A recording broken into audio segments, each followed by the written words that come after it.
Hey everybody, I'm Mandi with Ecstatic Astrology, and this is, do you like to say practical Astros or Christa? Do you like both? I like both. My current little thing is I'm Krista, but the internet knows me as Practical Astros, so that's my So spiel. the internet knows her as practical Astros. I like Christa too. I like both of them. Yeah. And we're going to go over April. Dum dum dum. We spent just like a little time before we hit record talking about it. So I'm excited and nervous all at the same time because that's how this month feels to Yeah. me. I'm going to share the calendar. Let's see. Here we go. And we start with Mercury retrograde. I like the Uno reverse card. So my son, who's 10, when we were on vacation somewhere, he kept one of those in his pocket. And when he didn't like something, he would just like flash it up. Like Uno reverse that situation. Like he was using it as like a real life tangible analog meme of like, nope, I don't like this. Uno reverse it. Yeah, it's such a harbinger too for the rest of Yeah. April. And it's funny because Uno reverse is kind of like the full card in tarot too. It's just like, Mm, I think I'll go the other way. yep. Yep. And it's April Fool's Day. Yeah. I didn't put that on there. Like some of the things that you put on the calendar, like you were talking about, you didn't even write eclipse on your April Hmm. calendar. And it's like, I'm not even gonna put April Fool's Day on there. Yeah. There's so much. That's the thing about like, well, we were talking earlier, like I'm already exhausted. I'm already tired of April. And that's part of it is because there's just so much. I mean, there's not really much of a break through the whole month. And so, my joke is like, just take it one day at a time, like literally just one day at a time, and you'll deal with the repercussions or like sort it out later. But it can be just too much to be like, it's this and this and this and this and this. And then all those things are going to be activated again in a couple more days by a different transit. So, Absolutely. And yeah, we can talk about too the fact that the lay of the land as we move into April, Mars is in Pisces. mhm. And so we've got the ruler of Aries where Mercury is going to retrograde in a sign that doesn't really take action. If it takes action, it's on floating away. It's Mhm. like that's what it wants to do. Bye. Yeah. So taking it slow is probably going to be important Mm. because I don't know that there's a whole lot we can, and, maybe focusing on imagination and how can I look at this differently. And when you retrace your steps, you do go slowly anyway, especially if you're trying to find something. Yeah, yeah. Yeah, maybe it's a good thing that Mars is in Pisces. It can't see Aries, it can't see all those things in it.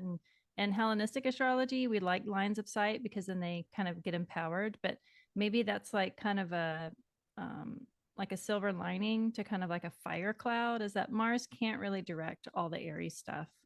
Um, Yeah.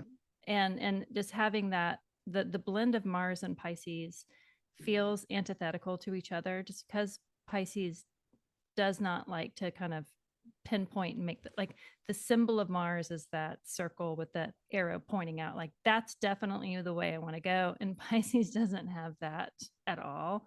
It's like a squiggly, it's like a bunch of squiggly arrows that change their mind as they float around in the water. So they just, it's a funny combination because they feel like foils to each other. That planet and that sign just feel like foils to each other.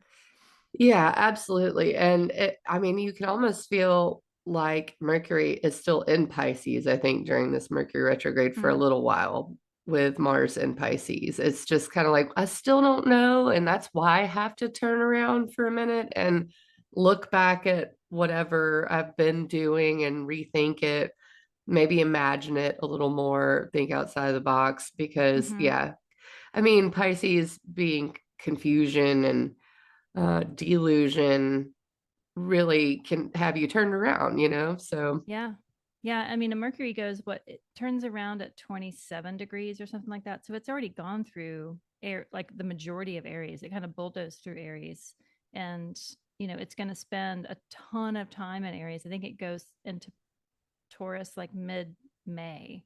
So Mhm. all of the month of April, we have that Mercury in Aries, whether it's retrograde or shadow, and going back to, I think it stations at 15, which is right around the. I think we talked about this last month. Mhm. It's like it goes all the way back to the North Node, as if it has to kind of get a secret from the North Node a little bit later. It's like it has to turn around to kind of clarify what exactly did you say during that eclipse on the 8th, where Chiron and the moon and the sun were all exactly piled up on top of each other. It feels like Mercury goes back to get that whatever secret was kind of revealed. Yeah. No, I'm jumping way ahead, but No, I like it. I think that makes me want to look. Whoops, I need to do the Mercury retrograde.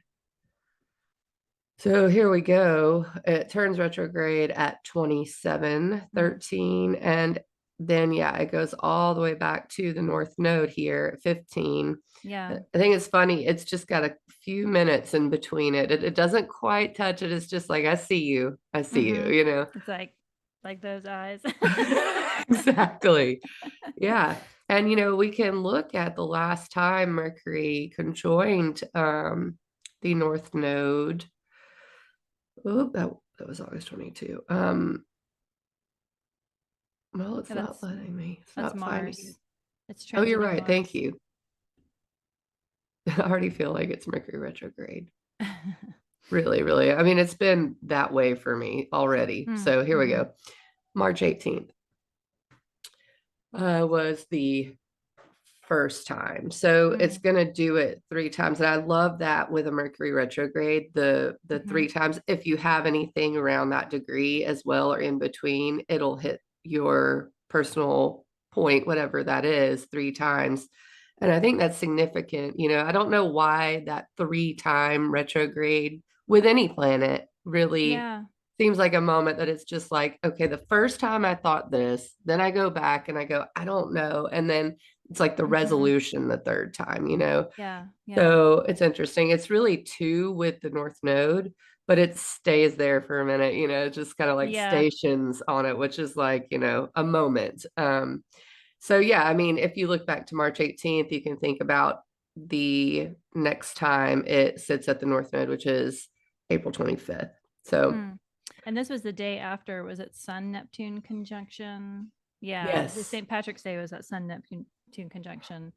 But one thing just about the retrograde movement, like it's not like a clean looking stitch, but that's kind of the shape that it makes. It looks like it goes back and it creates a stitch, Hmm. through a stitch through time, to kind of like anchor us a little bit more.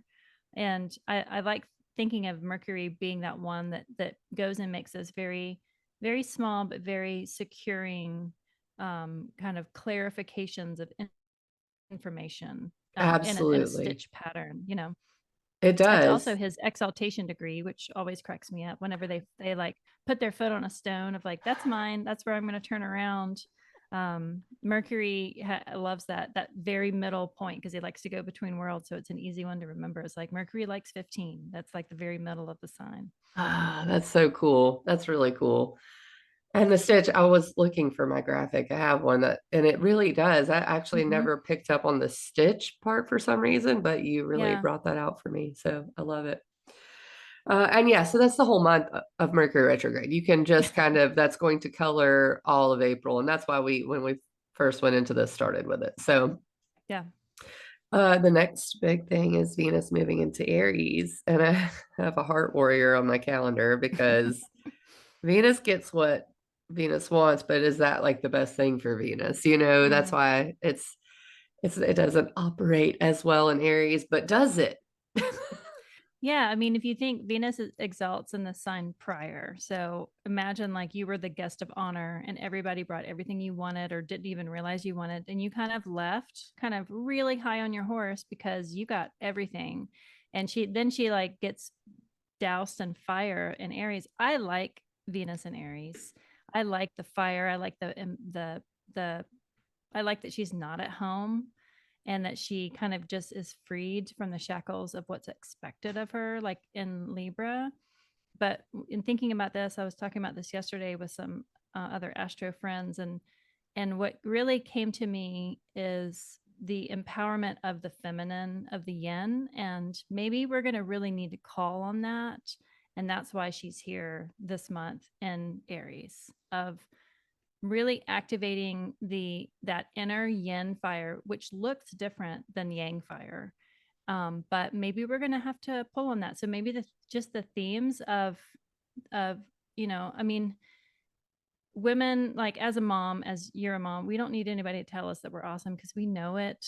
We know how much we do. We know how much we're capable of. We have a million plates spinning in our mind currently. Mm-hmm. And so we don't need like platitudes of that. We need support, and we need empowerment in a way where someone asked me yesterday, what's my love language? And I was like, I just want people to take care of themselves and their own problems. I want people to be responsible for themselves. And if everybody does that, that supports everybody. And it supports the caretakers, which predominantly have been women. So that's kind of what's been of top of mind for me with Venus and Aries, is the empowerment of women, but through the empowerment of everybody just taking care of themselves, so that it doesn't put unnecessary burden on the caretakers, which are the yin people, the ones that receive and hold and carry for others, which traditionally have been women. But I'm just hoping that we have kind of that general empowerment across the board, where we just take care of our responsibilities in that yin way, like let's use this moment as a way to just take responsibility and activate and access that kind of power, because I love that fiery Venus. I just I do can't have it for too. too long, but I do love it when she shows up. Yeah, I mean, it's not exactly good for peace. I mean, that's Yeah, not what Venus and Aries is about, but yeah. I got the same image, and I especially kind of started to get that coming to me as Venus moved into Taurus too. It's like Mm, that I'm coming home and I'm going to get home, that sort mm, of movement through Aries. yeah. And I have, even when Venus does move into Taurus, the queen knock on the 29th, the queen Mhm. knocking the pawn off, because it's That's like great. I'm home, Get out of and my way. considering there are so many, especially in the outside world, things going on with women's rights. You have you have that, I think, mixed in with all of this as well. I mean, right now there's a case at the Supreme Court, Mhm. so even in the outer world, it's reflective. I mean, it always is, but Yeah. I find it always is, but most What's astrology. that saying? As above, so below. Exactly. What is that again? What is that? How does that rhyme? Oh, yeah. And interestingly, Venus being in Aries and looking at Mars in her exalted place too is interesting Mm, to me.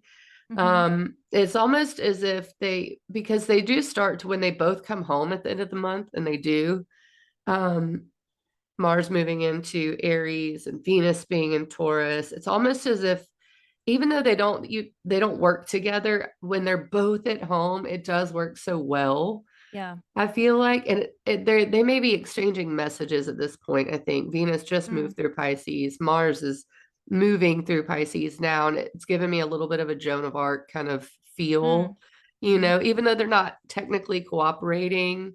And even Jupiter being in Venus's sign, it's like all three are answering to each other in this very Yeah. interesting way. Yeah. So, that Joan of Arc quality comes out a little bit as well. Yeah. For sure. Yeah, I like the idea of she's almost home. Like she's got to like fight her ways. Like she can see the light at the end of the tunnel, or like the darkest hours just before the dawn. Like she really does have to fight and be, um, defend herself. I mean, she does rule the last decan of Aries, so she does have like some sort of familiarity. Hmm. The way I'd like to think about it is, say you're on vacation or you're just traveling and you're not at home. And so all you have is just the bag on your back, and you're free to kind of move around and do what you want. And it might be more challenging to figure out where you're going to sleep, or are you allergic to the food, or are you the strangers you meet on the road, are they friendly or are they not? There's that adventurous spirit of it, but it's also like you don't have to pull the trash out to the road. You don't have to worry about, going to work. You don't have to go grocery shopping or fix the hole in the roof or whatever. You're freed from the responsibilities that come with being at home, and you're also liberated from the comfort. So you have to kind of seek out, and so it can be exhausting and really fun at the same time. And so when any planet's not at home, I like to think of it that way. It makes you really resourceful. If you ever traveled, you get resourceful quick. That is so true. That you is know so true. And I it's think that's not why I love it easy. so much. Right. Yeah, it's not easy. Yeah, it's fulfilling. Yeah, and I do think that that's part of Venus and Aries, especially looking forward to the black hole I have on here, basically, April 8th. I mean, Venus has to contend with that in the same sign, and Yeah. so it is. And I'm actually driving to the eclipse path, Oh, right. yeah, to Arkansas from Mm-hmm. Birmingham, Alabama, where I am. And I've seen all of these warnings and conspiracy theories, and increasingly I'm like, do I take this adventure? And I'm like, yes, of course I do. If something happens, it'll be the best story of my entire life. Yeah, you're like a field reporter for the astrology network. I'm here with the Bayful Rays. Mm-hmm. Yeah, exactly. And you know, there's much to be said. We should show the chart. We talked about it a little at the last video, like you said, but I do feel like we were still so far away. And now that we've had the Mm-hmm. Libra eclipse, the lunar eclipse, it's a little more touchable, so we Mm-hmm. can kind of, let's see. This time I'm not going to look at 2022. Mm-hmm. I don't know. I have been, since Mercury went into its shadow, tripping over my words and already, and I have Mercury in Sagittarius, so I think that trine probably doesn't help, like, and Yeah. Jupiter, and there's this like extra kind of blah, blah, blah happening Mm-hmm. to me. Yep. So funny to see. Hate it. That's okay. Well, yesterday I was trying to say Neptune conjunct Venus, and I was like Neptune. It's like it wouldn't come out. I was like Neptune. Neptune. It just like I know what I'm trying to say. It just would not exit in the proper order. And I was like, Oh, it's yeah, just going to I look forward to the funny, like oh yeah, whatever. It's gonna be funny. yeah. Hopefully, if I will keep that through April 8th at 19 degrees with Chiron. To the Chiron minute. That really does. to the and let's just I'm gonna circle this whole thing Mm-hmm. because it all makes sense to talk about. So what do you have to say about Chiron being with it? Well, he's definitely getting everyone's attention. I think we talked last time of, there are some astrologers, and I've definitely been in that camp of like, I don't really pay attention to Chiron. Hmm. As I've studied more, I pay more and more attention to him. And he's kind of an elusive teacher. And I think that's part of why there's like this either or. There's some people, the very first astrology reading I gave as a professional astrologer, I gave to a friend, and she thanked me at the end of the reading, and she was like, thanks for not just talking about my Chiron. And I was like, what do you mean? She said, the last reading I had, the woman was just obsessed with my Chiron placement, and that's really all she talked about.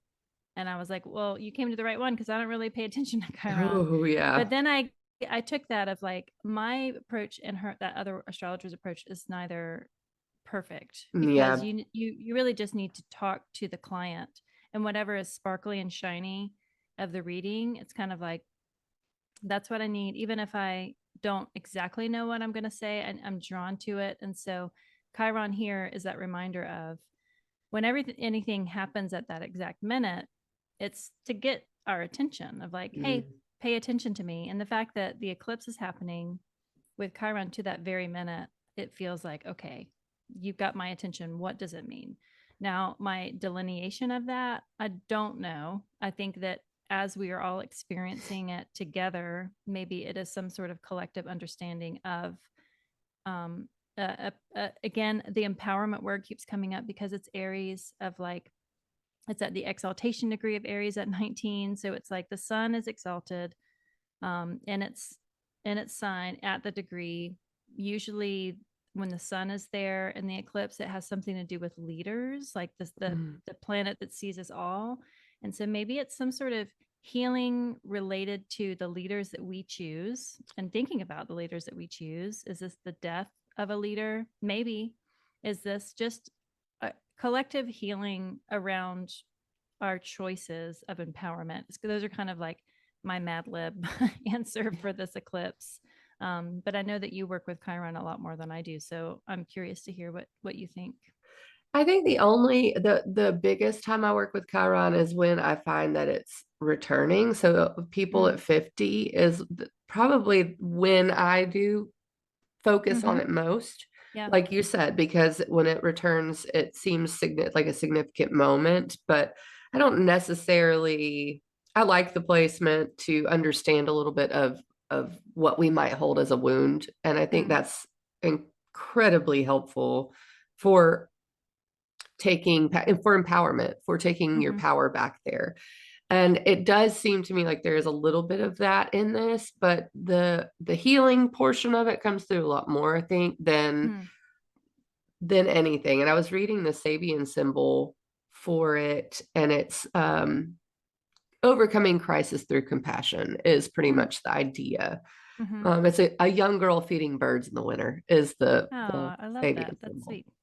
It is sweet. And, with Venus co-present, Mm-hmm. bringing that compassion to maybe a place where where there's more fire, generally speaking. Venus always does bring kind of a nice, cool touch to Mm-hmm. an area.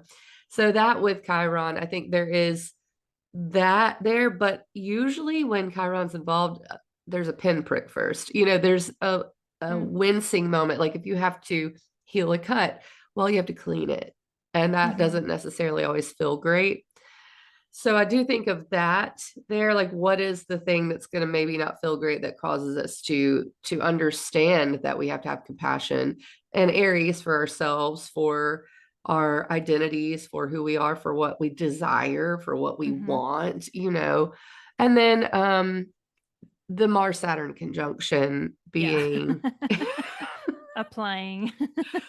I mean, and it's interesting because it does seem to be a wake up call from delusion, in my Mm, opinion. mm-hmm. Um, because if Chiron's even looking, where's Mars? Where's the ruler of this place that I'm at? And there's a Mm-hmm. solar eclipse here, and it's looking at Mars, and Mars is meeting Saturn in this sign of delusion. And I think of all of the misinformation and crazy amount of what is a fact now. I don't Yeah. know what a fact is. Yeah. That may be just a moment where everyone kind of goes, whoa, the world is different, Mm-hmm. and we have to approach it in a way that makes sense now. Yeah. um, Coupled with the fact that even Mars, Saturn, and Neptune are looking at Jupiter, and Jupiter and Uranus are Mm-hmm. meeting up, and Yep. there's change in the most fundamental.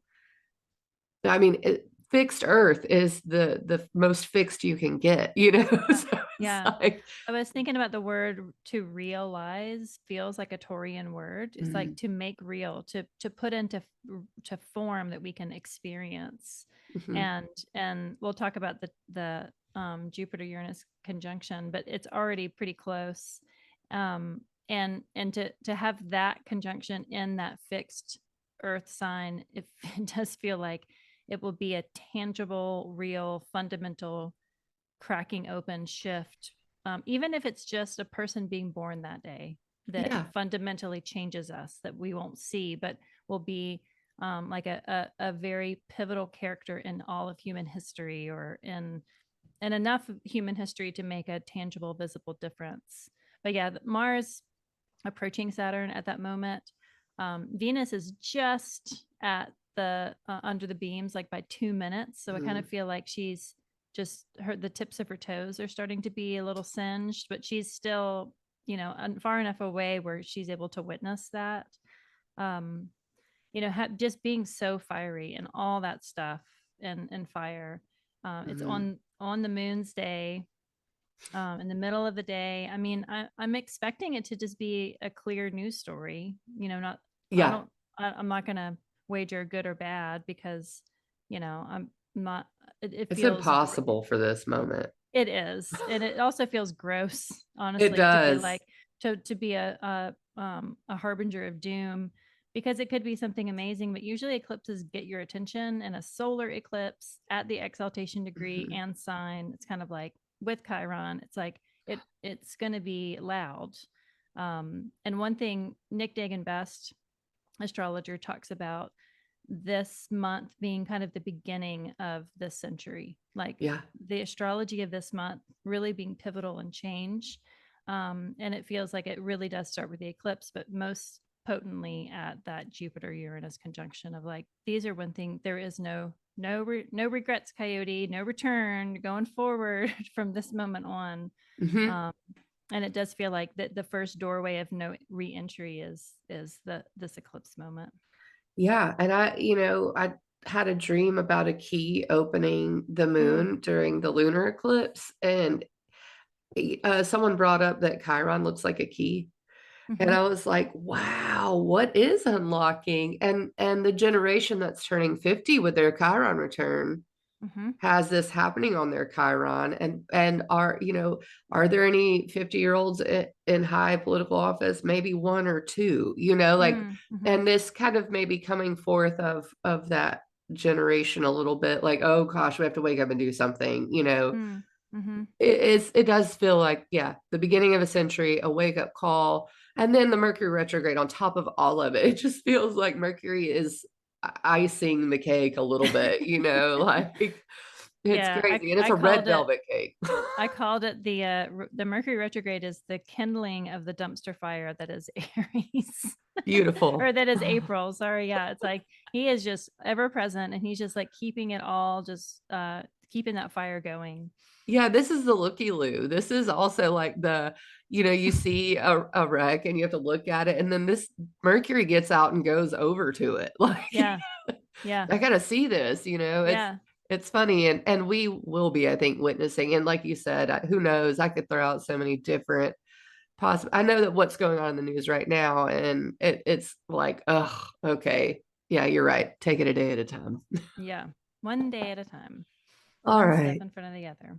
Do you have anything more to say about this, or should we go back to the calendar? Let's go back to the calendar. Yeah. Feeling it. Yeah, the next thing is when Mars hits Saturn, and I have, Mm-hmm. it's kind of like this caution sign, even in the ninth. We're not. Mm, It's building at the eighth, and I like it. I think what Chris Brennan, they call it the gas and the brakes at the mm-hmm. same time. And it does feel like pressure and action. So that's why I put the deadline thing there, Mm, because it feels like I've got to get something done. But at the same time, I can't, if you would just leave me alone, I'd get it done, kind of a thing. yeah, yeah. Um, But in in Pisces, Pisces. which doesn't feel like a deadline loving sign. I mean, that might be disparaging Pisces, but it does feel like the hard edge feels like it's being met here in Pisces, which maybe isn't familiar or desiring of that hard edge. Right. Um, that's why Mars and Saturn like Capricorn, because Capricorn is the goat that lives on the edge, likes those edges, but Pisces maybe not so much. So I can see that this would be uncomfortable, but maybe it's just that container for the compassion that you talked about earlier, and the Mm, Mars there having the passion and the willingness to fight for uh compassionate reasons. Maybe that's what's going to be called. And then whatever mm, Pisces house you have, maybe that's where it will be focused. yeah. Maybe it will be less collective and more kind of dispersed into the Pisces houses. Yeah, I also like the kind of on what you're saying, the idea of commitment with this as well. Mm, And maybe the deadline is more of a moment where we just decide mm, something, mm, and make a decision. Traditional Hellenistic astrology says two malefics together equals real malefic. mm. You know, it's real malefic is what we'd say probably in the South. But because I come from a couple of different schools, it helps me, and I'll just be honest, to think of it in a way that is more constructive, like Mhm. a commitment, a decision feels a lot better than like impending doom, Mhm. and I think maybe that ripples out into the universe, into your real life. So that's how I'm going to try to choose to view it. But I do look at it and go, okay, you know what? This helps me if I know what house it's in my chart. And if Mhm. I know the themes of that place, I know my chart really well. And if not, go get a session with an astrologer, because, it may be something you could look at and say, okay, what is this here, and work with, Mhm. rather than, just watching the bowling ball rolling down, at you. So, Yeah. yeah, go get a session. There's so many astrologers.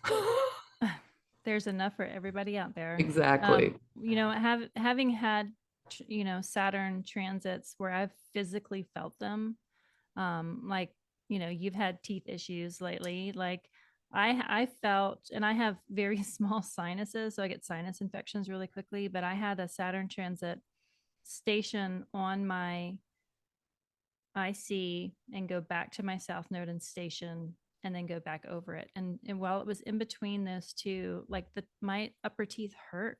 Like I felt like something was sitting on me. Mhm. And I got a session from an astrologer, got a session from Dan Waits, and I just cried through the reading. I was like, it was in my fourth house, and I felt the pressure, the responsibility of all the fourth house things. And I was like, I was even like slumped. I felt like it was sitting on me. It was like this palpable pressure. And so when I see this, especially for, what would that be? The Sag risings would have Yeah. Pisces as the fourth. I just, my own anecdotal experience of having kind of like a heavy Saturn transit in the fourth it can feel like crippling. And so if the eighth, the ninth, and the 10th, because when it's applying it, you kind of feel it more. That, you know, the world is not ending. Saturn and Pisces can be depressing anyway. Mhm. But having Mars there and having that activation of pressure, I would just say, like, maybe it's just compassion for the self, and taking it easy to try to ride through it, because once Mars moves past, it will be much lighter. Mhm. But I could see this being like a physical, we're so much of our bodies are water, and Pisces is water. And I just feel like we can embody that transit in a way that we would like a lunation or something else that we might feel in the body.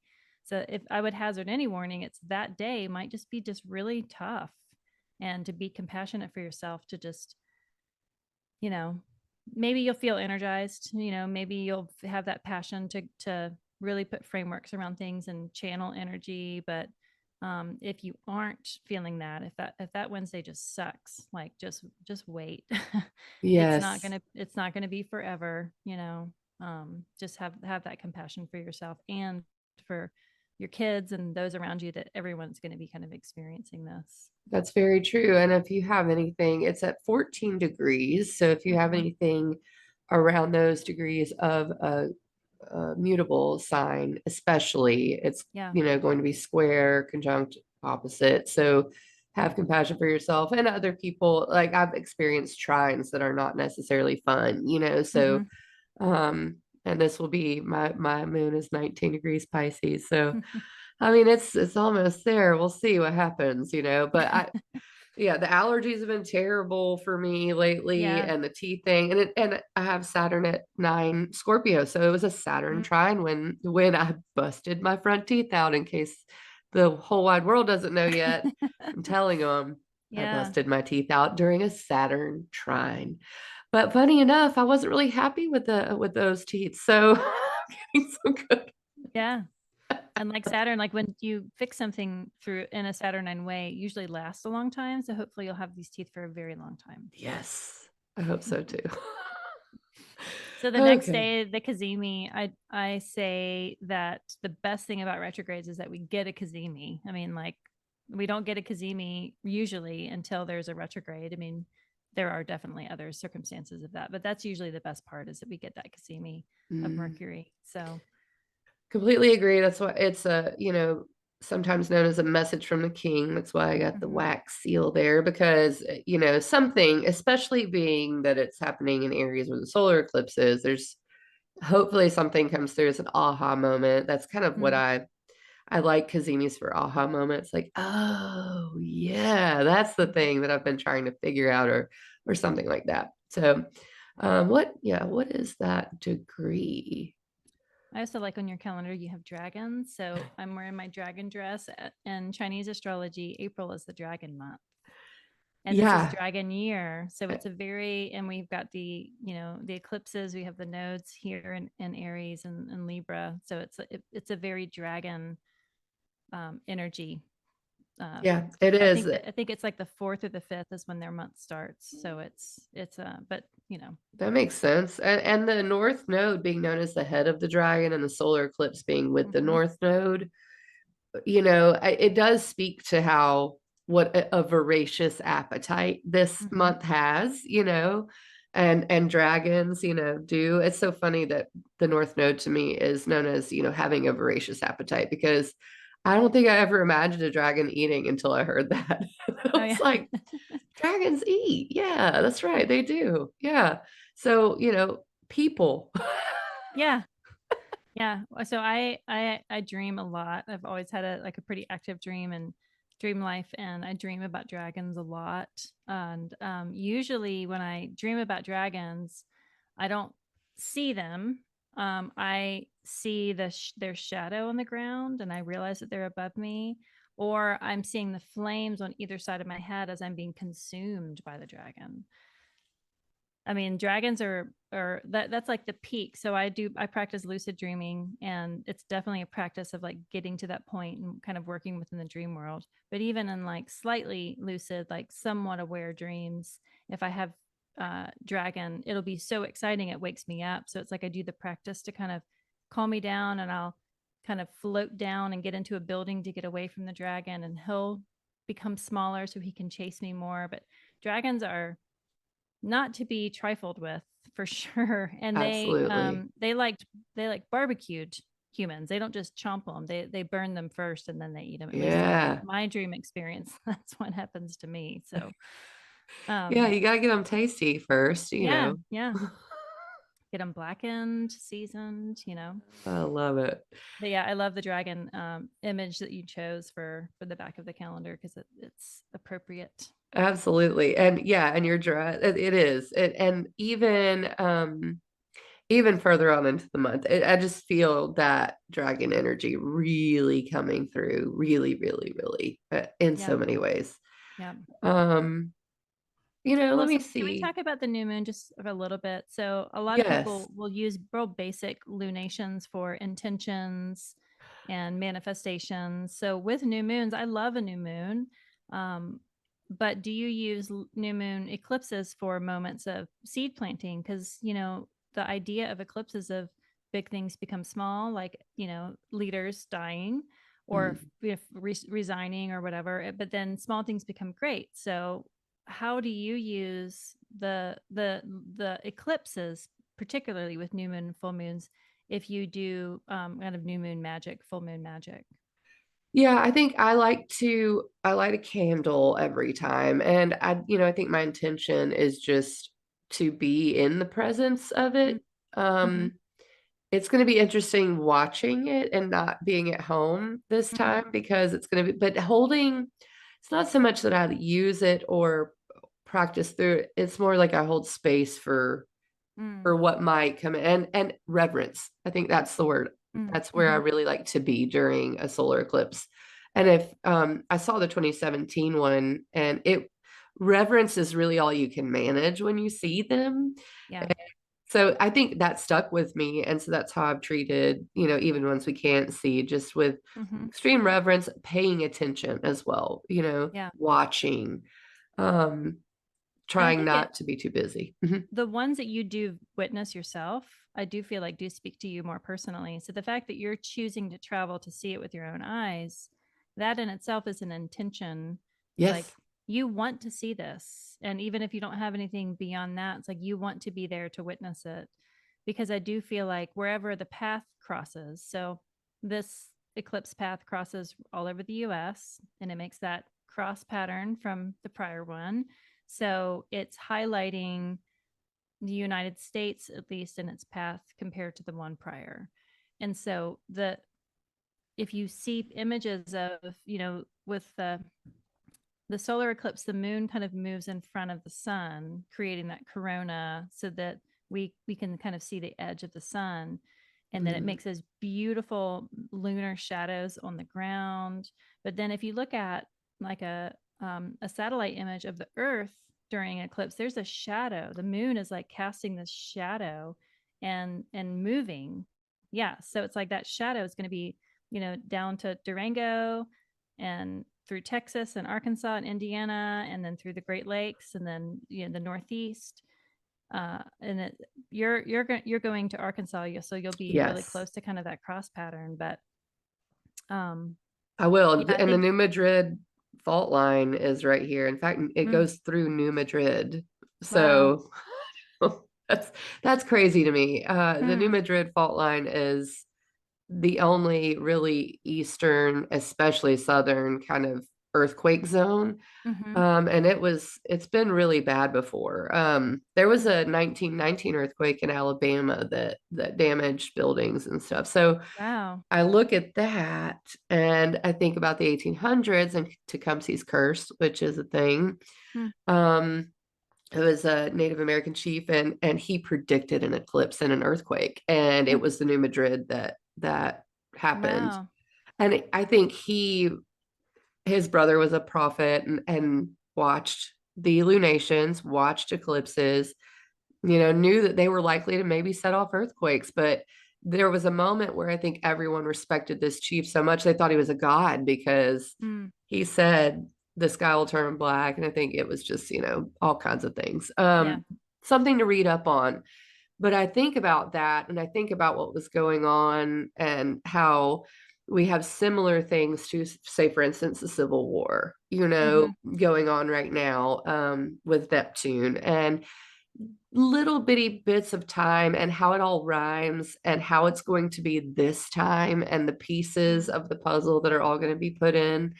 And I do think this eclipse heralds something like that. We're already seeing Texas stuff go on. Yeah. um just super interesting, super interesting. The shadow. I Yeah. watched So it you will chase me definitely down the have to be beach. our reporter down there. Yeah, in Folly Beach, in South Carolina, where I watched the shadow race down the beach, and it was Wow. just because it was like flat sand. It was just so crazy, and I can't miss it. I Hmm. who knows, right? But I can't miss it. Yeah, I'm just inside Oh, I changed it. the Sorry. red line, so I'm not in full view. But at the last eclipse last year, I was in a study group for my astrology school, and I knew the eclipse was happening, and it was nice enough fall weather, and my door was open, and in my kitchen through the window there were these crescent shaped moon shadows, and I like took my computer because I was on Zoom, and I was like, look. And then I went outside, and just like the shape of the leaves on the side of the house, being that beautiful crescent, and I was well out of the viewpoint, but I still got the experience of it. I couldn't see the sun because it was cloudy. Um, Mm, but for this one here, I should be able to see portion of it because I'm in Western North Carolina, and it's close enough where I'll just be in my own yard, kind of yeah, I think a lot of soaking. America will experience that partial. Mm-hmm. Yeah. And the total is just, there will be plenty of pictures if you can't go. Yep. I'll share them. Yeah. Reporting live. Speaking of reporting, April 17th, Mercury conjoins Venus in Aries. And it's still retrograde. I didn't put retrograde on there, but that gosh, I want to see what degree, because when I was thinking of Mercury Sun, that Cazimi's 22, and I wanted to tell everyone that 22 degrees of Aries.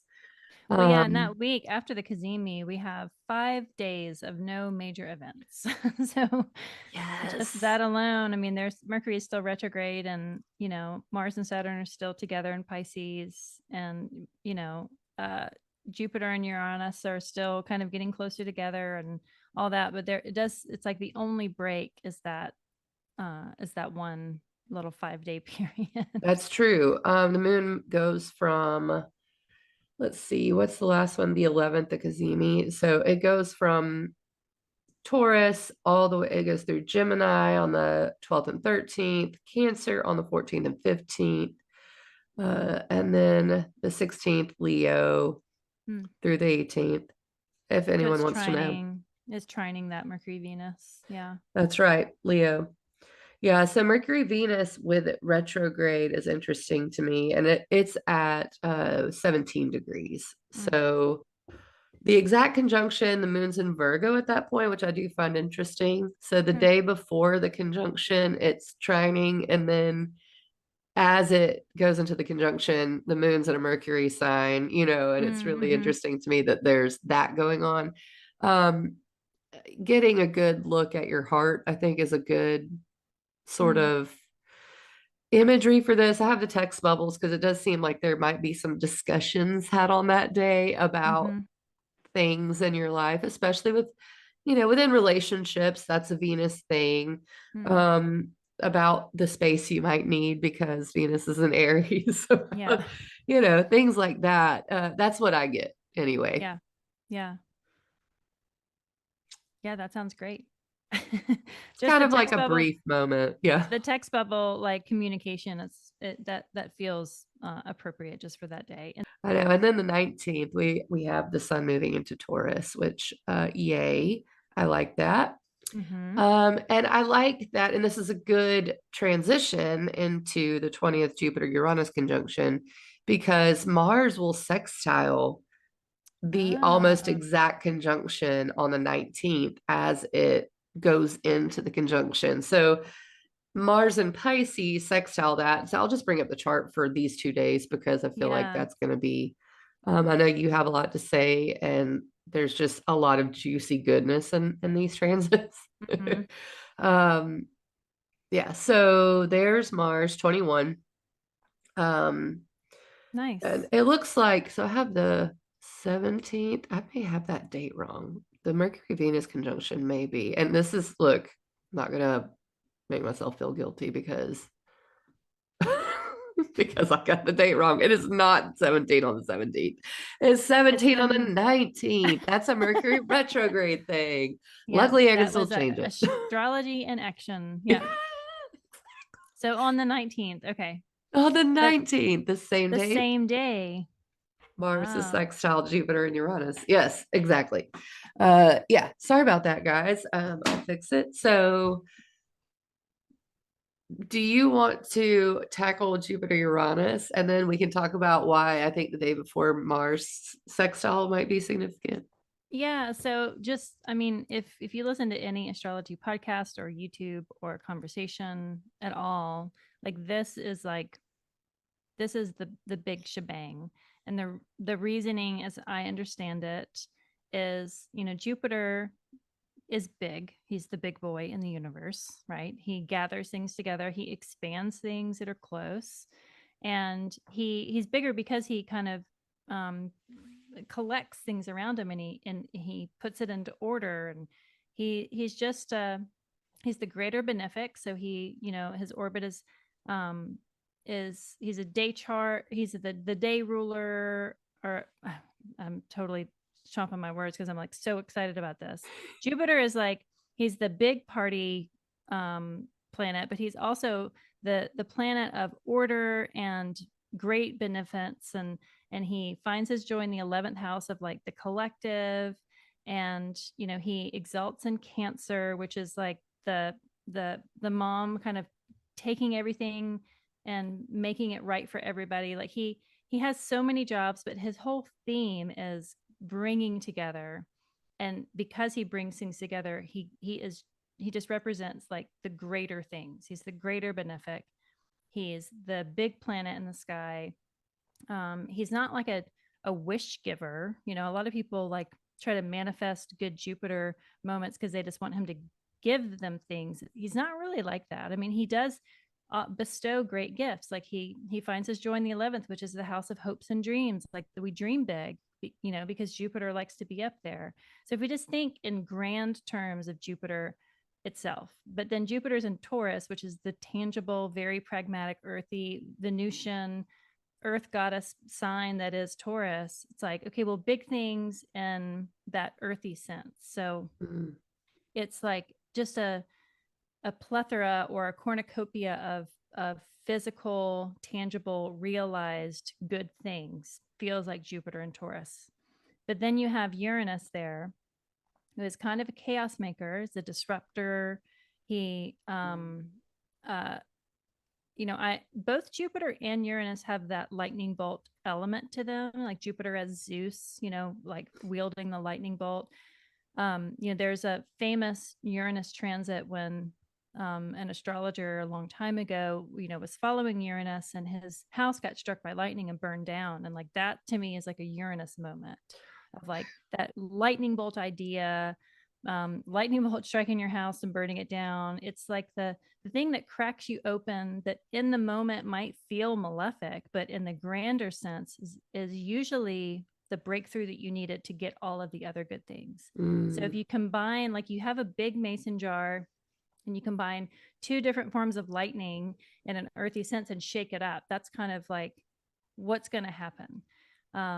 And whether this moment itself is like visible, you know, because we don't see Uranus. You can see Uranus with a telescope, but we Mm. don't tend to see Uranus with the naked eye. You can see Jupiter. You know, Jupiter is that bright star. You can see it now.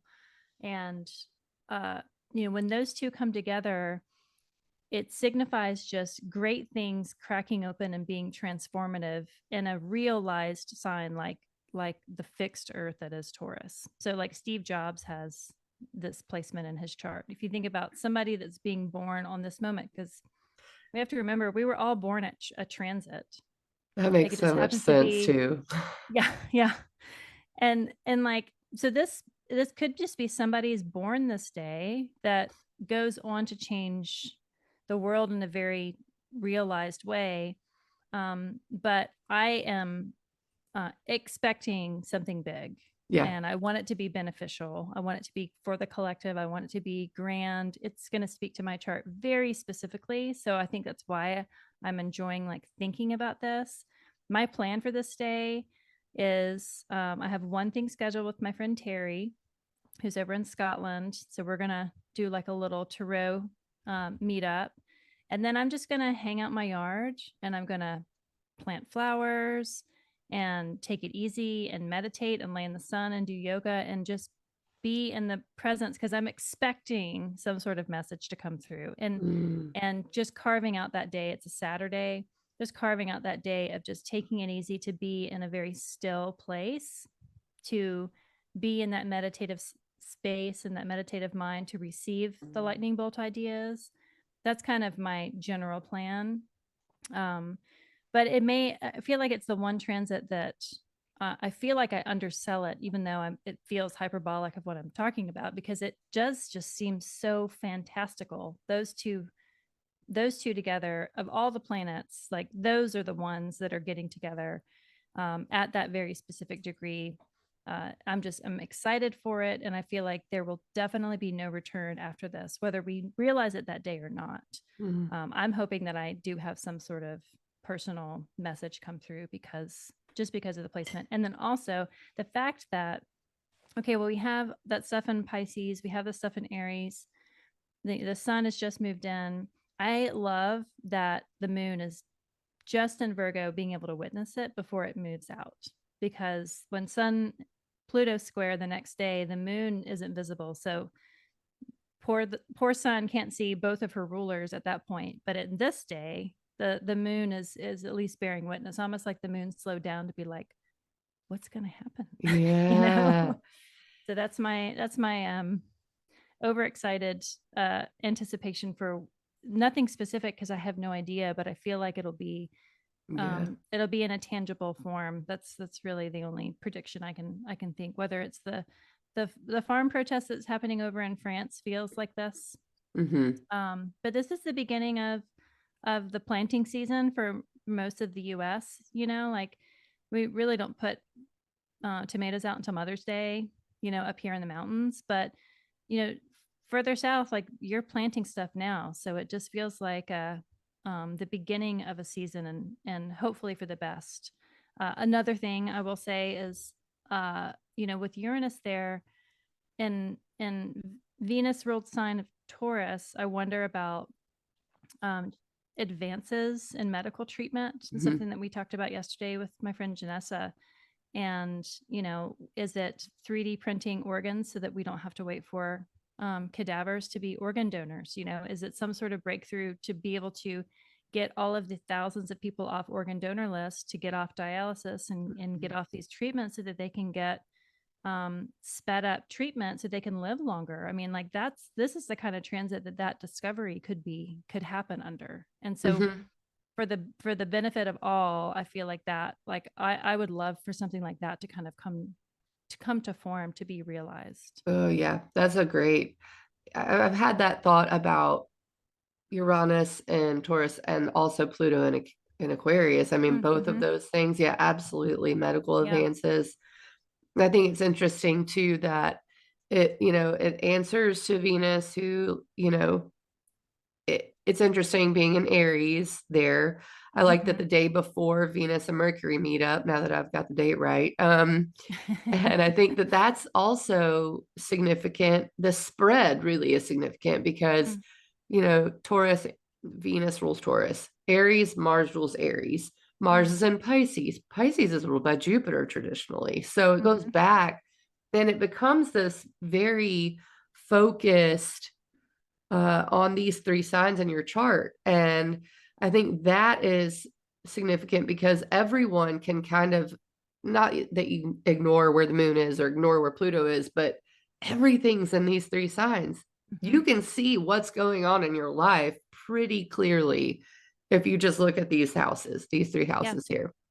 Um, Yeah, they it's feel woven together in a real particular way, like a real meaningful way. And the Mercury in there as being that stitch too, kind of mm, bringing it all together. And we don't traditionally think of like Pisces, Aries, Taurus together. You might mm-mm. think of like Aries. See, that's what it is. Aries, Taurus, Gemini, like the first, three. You might think of the trigons of the elements, but thinking about this, the spring equinox, like coming out of Pisces into Aries and then into Taurus. It's just thinking about that different sequence of light. But we all have these three signs in our chart, no matter what your CoStar app says. Like we all have a Pisces house, we all have an Aries house, we all have a Taurus house. So if you have planets there, then those topics of life are going to be highlighted just from all of that woven um, synergy. And so Pisces and Taurus can see each other because they're both yin Yes, signs. But there's so much in Aries that, even if you don't have Aries placements, the topics of that Aries house will be illuminated with that's the right. node there, with um, Venus still there, with that Mercury retrograde, with Chiron, and then Mars approaching it, about to come home later this month. So yeah, I'm curious to hear like the tangential stories of how these things weave, because they may not seem like clear in the moment because of the line of sight, but Mm. they're definitely related.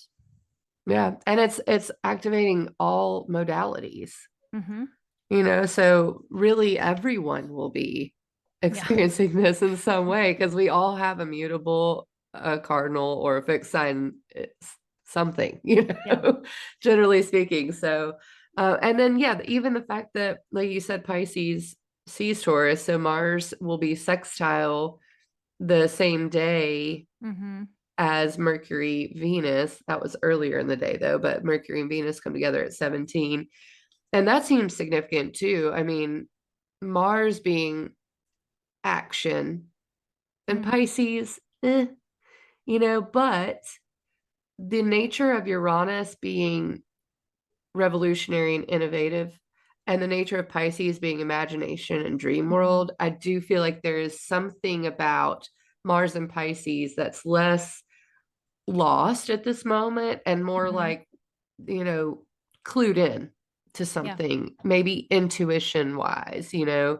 Yeah. Um, yeah, and then all the rest of the Aries stuff just still hanging out, you know, Chiron, Venus, ah, so much.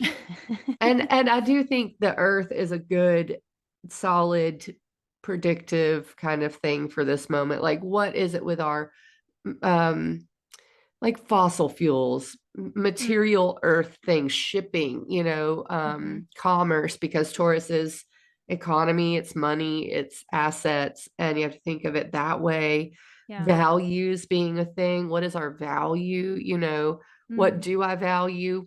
And then thinking about Pisces spiritually speaking as well, Aries for my own desires. It's just this really complicated kind of a Mm. thing too, because you're thinking of something very practical, Taurus, Hmm. maybe trying to change it with Uranus there.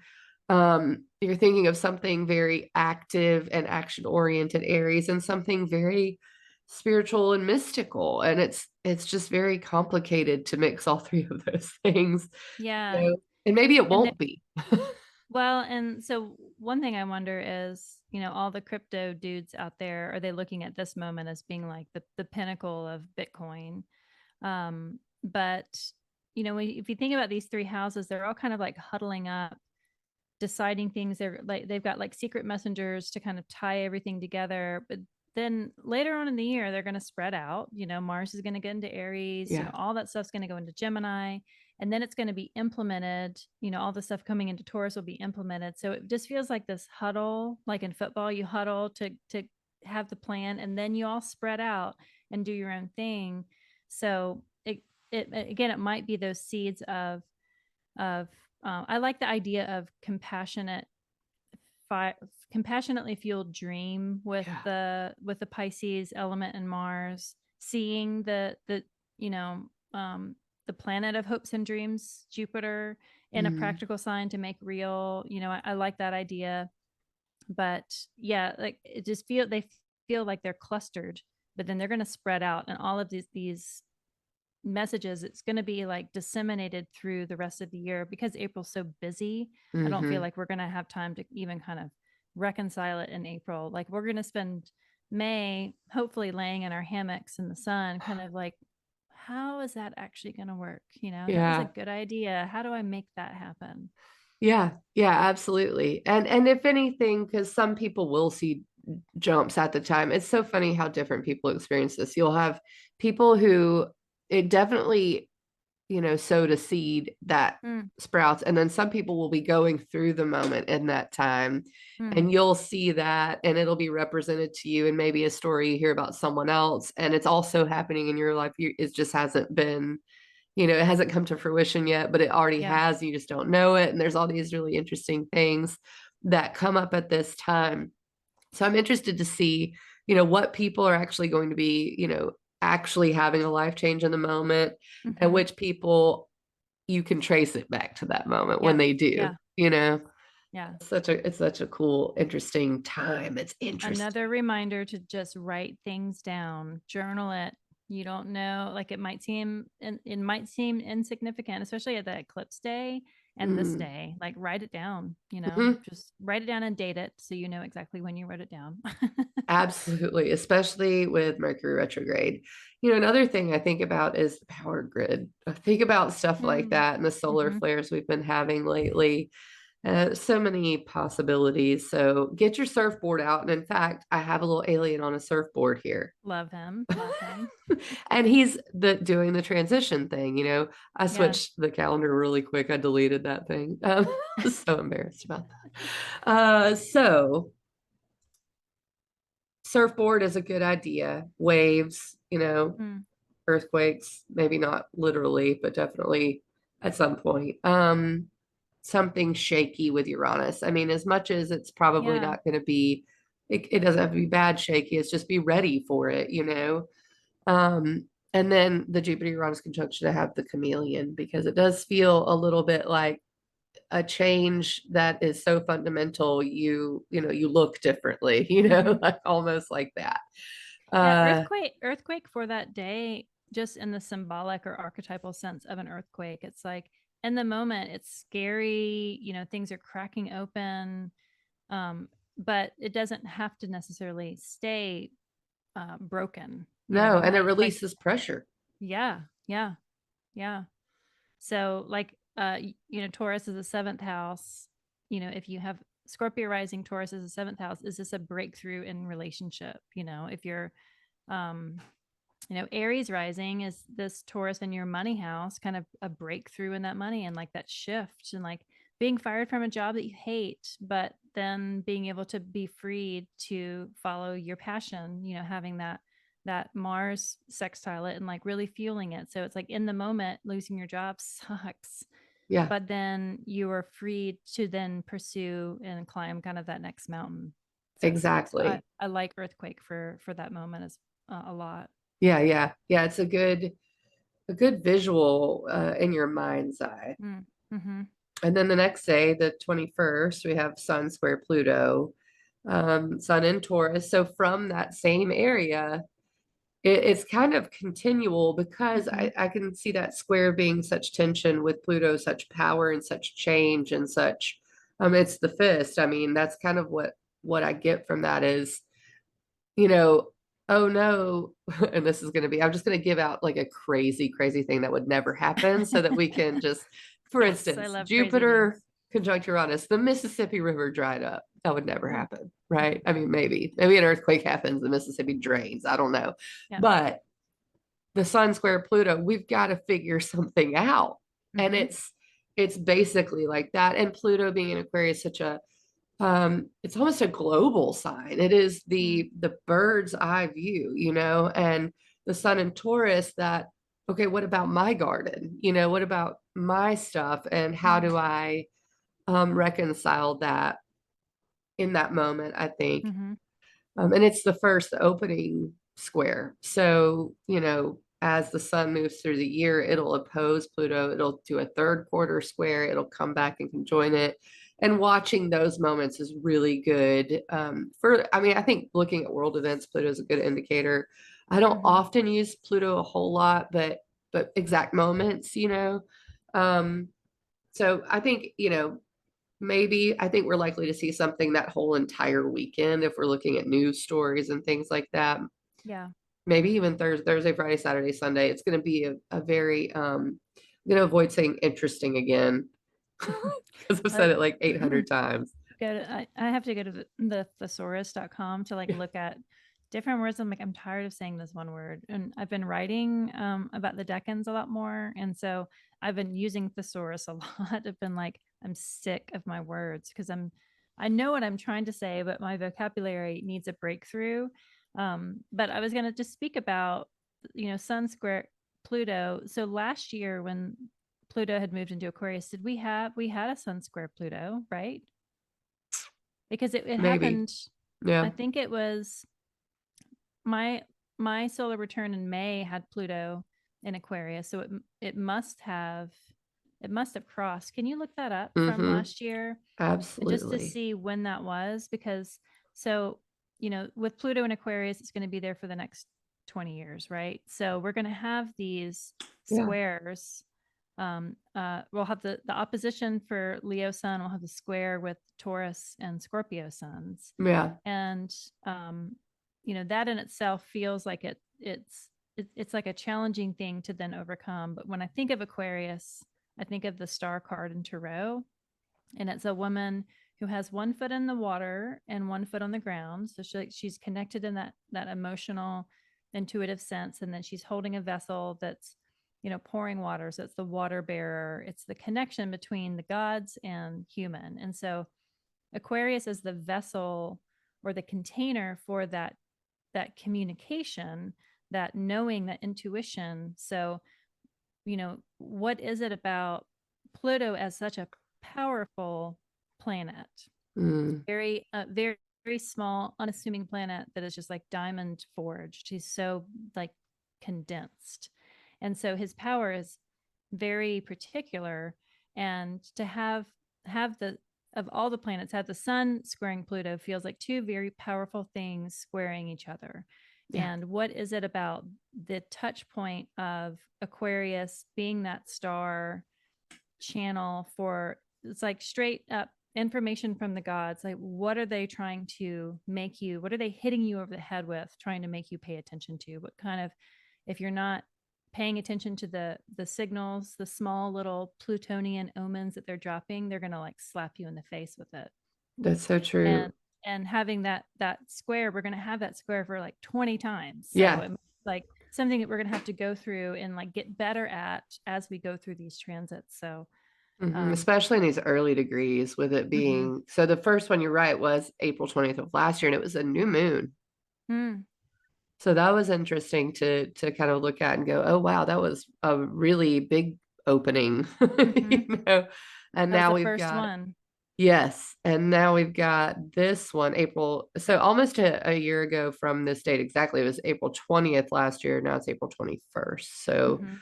um it's I guess the first this year for sure. And paying attention to it yearly is really a thing Mhm. to get clued into, as and then when Pluto gets into a different decan, watching the Mhm. subtle changes Yeah. in that, it's really cool.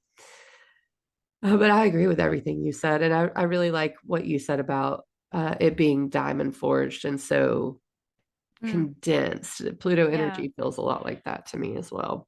So yeah, that whole weekend just condensed. Yes. And then a full moon, to top it all off, because why not? Full moon in Let's throw a full moon in Scorpio. there. I know. And so I guess that'll be T square Pluto, not exactly. It'll be just past the exact moment, but close enough to probably be dealing with some of the reverberations from the sun Mm, square Pluto, I would think. mhm. And the fact that we had eclipses there recently, and this full moon being in an area where we just maybe went through a change, or Mhm. something like that. This is interesting as far as Scorpio goes. I don't think there's, let me make sure there's, I don't know what it might be. Because this is the A first change. Scorpio lunation that's I not think a it part of the might eclipse be. cycle. Yeah, I think it might be. Let me just double check that. Because we talked last time about how there's no Aries lunar eclipses, they were all solar. Yeah, Because last year there was that one final Taurus eclipse, and then it was a Libra lunar eclipse, right? Last fall. So there wasn't an yeah. Aries one. Yeah, the last full moon in Scorpio was May 5th of last year, and that was an Mm, eclipse, you're right. So this is the mhm. first full moon in Scorpio without the south node there. And I Yeah. think that's what I was tuning into. I was like, this one's gonna be different than the Hmm. last few full moons in Scorpio. Yeah. Thank goodness. Oh, so it's not touching anything except for the 2-degree T square with Pluto. Let me Mm, just share it just quickly. Um, Here we go. So 4 degrees of Taurus. I mean, well, the sun is at 4 degrees of Taurus, the moon's hmm. at 4 degrees of Scorpio, Pluto's at 2 of Aquarius. So yeah. Just past it. Yeah.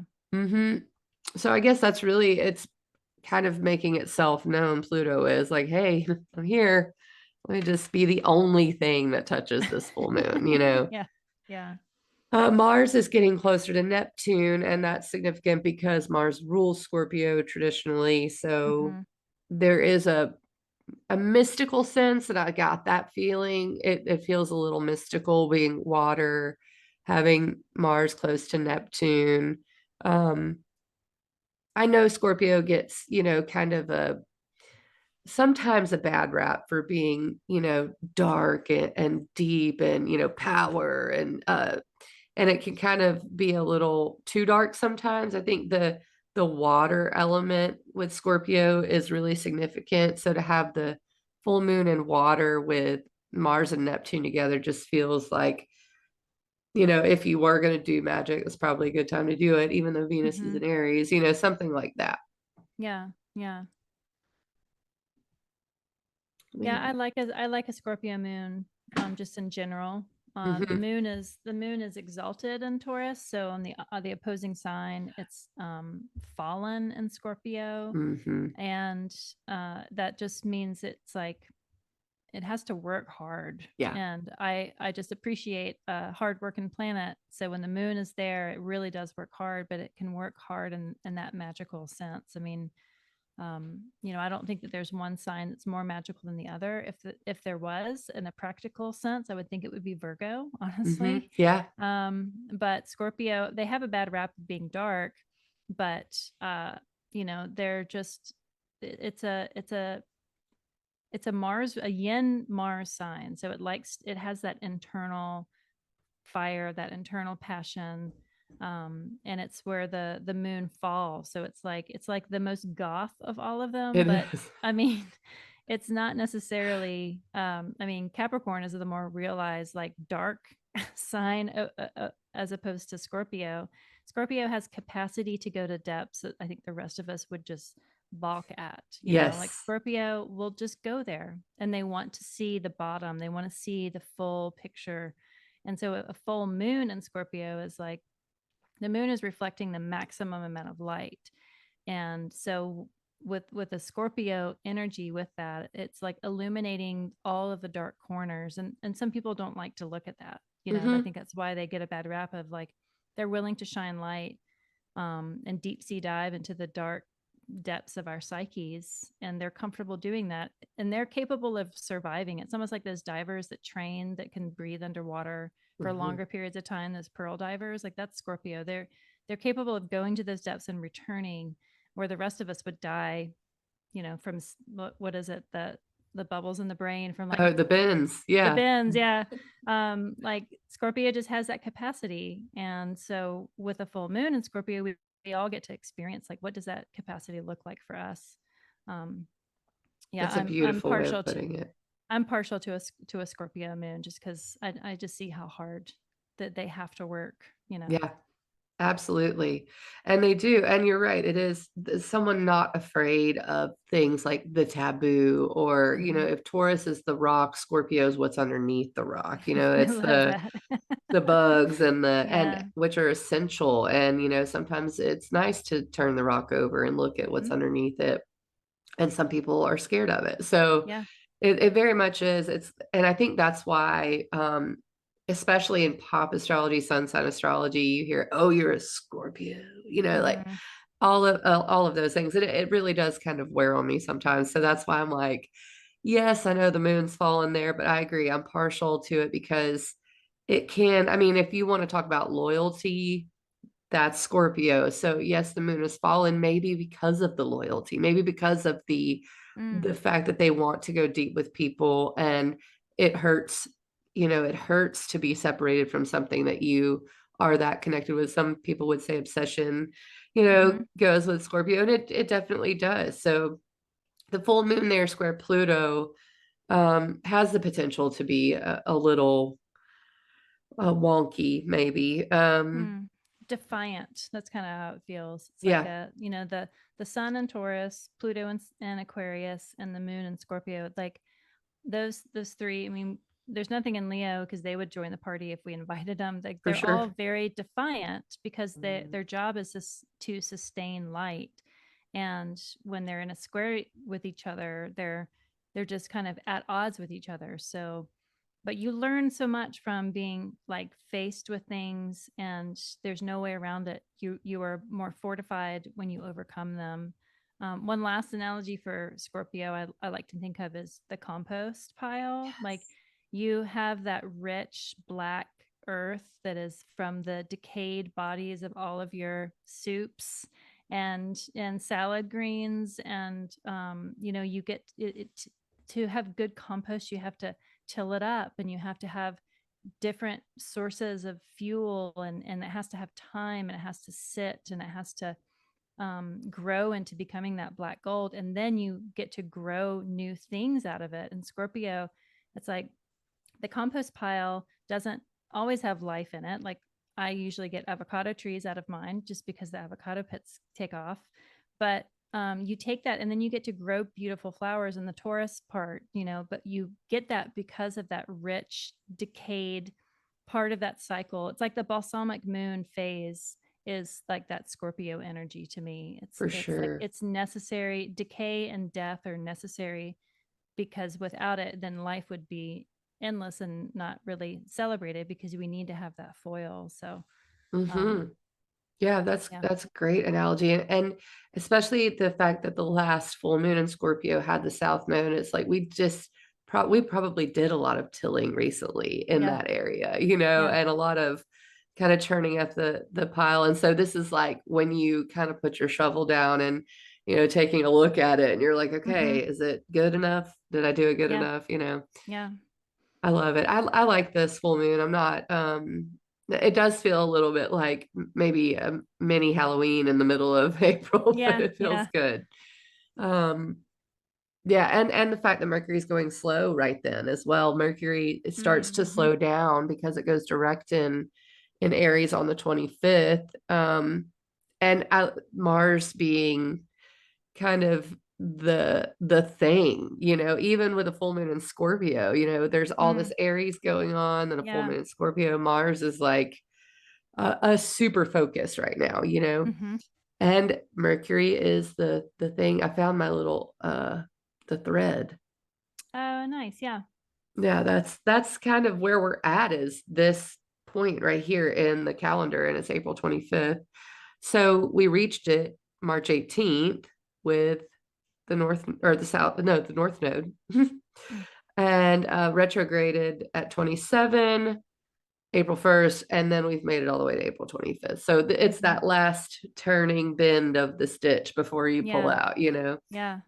Um, what does is the moon? I wonder if the moon is still, it's probably changed by that point. Let me see. No, it's still in Scorpio. That's the one I saw. Oh, Um, okay. I was thinking about this earlier. I could not remember what point where I saw that the moon was in Scorpio, and it made so much sense. But Mercury goes direct April 25th with the moon in Scorpio exactly opposite Jupiter and Uranus. Uh-huh. And it's a thread. Like even the moon being opposite Jupiter and Uranus, drawing attention to that conjunction. Mm-hmm. Mercury being at the North Node, drawing attention to the eclipse. And then Mars and Neptune being together, drawing that attention back to Pisces in this moment. It Trining just that moon. Yeah. trining the moon. It's Yeah. so perfect. Perfection. Yes. Good job, and stars. and Pluto is still kind of talking to the sun there a little bit, but it's not, the sun is moving away. So I think that the effects of that square are easing a little bit. I love that moon Mars trine there, you know. Yeah. Yeah, because Mars has just, you know, sextiled Jupiter and Uranus. It's like it's bringing that message forward almost to Neptune. Like Mm-hmm. Mars is like, hey, look at what just happened. I got to tell you about it. You might not have seen it, you know? Yeah, yeah. um, And it looks like there's a slight contra-antitia between Mercury and Saturn there. Like they're supposed to add up to 30, and it's at like 31. So I bet the yeah. day before, or no, actually probably the day after, since Mercury's direct. And contra-antitias are like secret opposition. So there's some sort of tension point between that Saturn and Pisces and that Mercury and Aries. Mm, Um, it's a good catch, good call, yeah. because and I'm thinking about how it all just is, so it all answers to each other in this Mm-hmm. moment, you know, because Saturn is ruled by Jupiter, and the fact that those three signs, like the Taurus can see Pisces, but Mm-hmm. Aries and Pisces can't see each other, and Aries and Taurus can't see each other, and how Yeah. interesting that interplay is. I think this moment is really a like the engine gets started, you know, like if there was a lot of imagination or some things changed or whatever the case in April, whatever you experience, this moment is like, Mm-hmm. okay, and Yeah. maybe Let's that's the do it. contra antitia because you know there's going to be work, you know, Yeah. Yeah. maybe not aware of it though yet. I don't know, but there's definitely going to be some. Yeah. And like, I don't know what you would call it, but like, so Saturn over there in Pisces is is fallen in Aries, and Mercury in Aries is fallen in Pisces. So like Mhm. there's like this tension of, okay, well maybe we don't have all the tools that we need to do this, but we're going to have to figure it out. And contraintuition is like under the table tension of like, I can't quite put my finger on what it is, but there is something there. Yeah. And maybe like the clarity will come as Mars kind of burns through Neptune and then gets home in Aries. Maybe there'll be more clarity there, but I always spot Antisha and Contra Antisha, and I don't quite always know how to use it. It's like Yeah. I always see them, I play around with it, but I don't know how to put it into practice yet. You were saying too the I don't know exactly how they're in each other's fallen signs, and it Mm-hmm. mutual deception came Yeah, to my there head you go. instead of mutual reception. Yeah, It's yeah, like mutual, because they're both kind of working on things that may trip the other up. I don't know, something like that. yeah, yeah. Um and there will be Saturn moving into Aries in what, a year? Or Mm-hmm. do we have a year, a little less or a little more or something like that? I think it's next year that it happened. Yeah. Yeah, as it's going to be a wake up call probably. Mm. So Saturn and Pisces, is just kind of like, oh, it can wait a little bit. Maybe, instead of Yeah, working on it like it should, and Mercury and yeah, Aries is like, no, no, no, we need to get going on this. So, yeah. yeah, It's this like putting a cloth over your dishes instead of doing it. It's like, I just don't want to see them. and then Saturn moves in Aries, and it's like, Smash the dishes. that's a Takeout great, only. great imagery for that. Right. Meanwhile, Mercury's busy making the dishes right now, Yeah, yeah. dirtying them up. Oh goodness. So yeah, cool moment. I think it's gonna be one, even though there is that mutual deception and contra stuff going on, it does seem like the moon trining Mars, that they're up to their own things that Mm-hmm. have an important place, but there may be some work to do when Mars gets in Aries, because Mars is you know, maybe a little deceived by Neptune as it gets there. Is it April 28th? Mm-hmm. Exactly. Yeah, the 28th. And it's floating a little bit, whereas Mercury really wants to get started. Venus has been trying to get started. Mm-hmm. Venus is like, I've been working and you are just, smoking weed in the backyard or something. What are you doing? Yeah. So that to me is like, okay, once we get past this point, as much as it'll be cool because I think the summer is going to be really relaxing towards the rest of Taurus season. When Venus moves in there, it's going to be great. Mm-hmm. It's almost like there's still going to be things we want to do that we wish maybe we'd done a month ago, or something like Mm-hmm. that. But high on the image of like wizard, I think. Mars and Neptune. I love that. Wizard gets me on that. And in fact, I think on Yeah. the calendar I put not only a wizard but a space cadet, Oh, there you or go. because it is both. It's not either or, it's both, Yeah. we're equally as kind of escapist as we are wielding that intuition for our Mm. own power, for our Mm-hmm. own good, I think. So if that makes any sense. Yeah, and there's a the sense of, April 1st really through until the 21st. It just feels like one thing after the other, after the other, after the other, after the other. And the moon is kind of like, look at all that you have done. Look at this, like, look back.